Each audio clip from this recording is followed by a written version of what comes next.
Okay, March 28th, 1914, Christian Science Sentinel, The Spirit Quickeneth by Judge Septimus. A great read, a great reminder to turn to God and to allow Spirit to quicken our understanding of truth and life. You guys should definitely read it on JSH, The Spirit Quickeneth. The psalmist said, "Quicken us, and we will call upon thy name."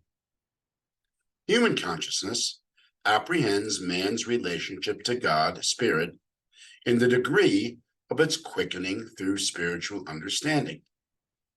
As men awaken from the belief that there is life, substance, and intelligence in matter, they begin to recognize Spirit, God, as the only life, substance, and intelligence. This constitutes the quickening. Thus, in effect, spake Jesus when he said, "It is the Spirit that quickeneth, the flesh profiteth nothing." He made plain the distinction between spiritual understanding and fleshly belief. That is, between the understanding of Spirit as all in all and the false belief that there is life and action apart from Spirit. Yet, strange to say, many of his professed followers fail to see this distinction, or to apply the truth which it expresses to the problems of human experience. More than this, they refuse to accept Mrs. Eddy's teaching, which insists upon the quickening or life-giving power of Spirit and spiritual law as something wholly separate from matter or mortal belief. She says, Jesus reasoned on this subject practically and controlled sickness, sin, and death on the basis of his spirituality. That's Science and Health, page 356. To know Spirit is to unknow matter. Strictly speaking, it is not possible to know matter.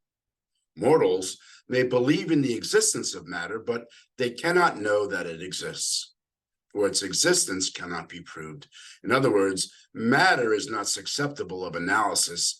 That which is not susceptible of analysis cannot, in any true sense, be known. If a thing cannot be known, it cannot be understood. Hence the futility of attempting to understand matter or the flesh. Such an attempt profiteth nothing. History fully proves the superlative wisdom of what Jesus taught. Every effort of human wisdom or moral philosophy to prove the existence of matter has failed, has profited nothing. The most convincing evidence in support of Jesus' teaching is furnished by the physical scientists themselves in their conclusion that matter cannot be analyzed as particles of electricity. The supposititious electron has eluded the grasp of the physical senses, even when aided by the most powerful microscopic lens. Therefore, the only fair deduction, so far as physical research is concerned, is that matter cannot be traced to any tangible origin, and hence that it has no origin. It is plain that any desire for aid or relief, whether of a spiritual or a physical nature, through reliance on matter, is misplaced desire. Hence, if desire, sincere desire, is prayer, it is evident that depending upon matter, we are praying amiss. Such prayer, however earnestly or honestly uttered, profiteth nothing. In his outreaching for the true understanding of prayer, St. Paul said, "The Spirit also helpeth our infirmities, for we know not what we should pray for as we ought. But the Spirit itself maketh intercession for us with groanings which cannot be uttered." A careful analysis of the context shows that it is the outreaching of the human sense, that is, the human desire for a higher understanding of God, which constitutes the groanings which cannot be uttered. The text implies that this was Paul's state of mind or consciousness. God or Spirit is not the intercessor, for did not Christ Jesus say that the Spirit indeed is willing, and that it is the flesh, or rather the fleshly mind, which is weak?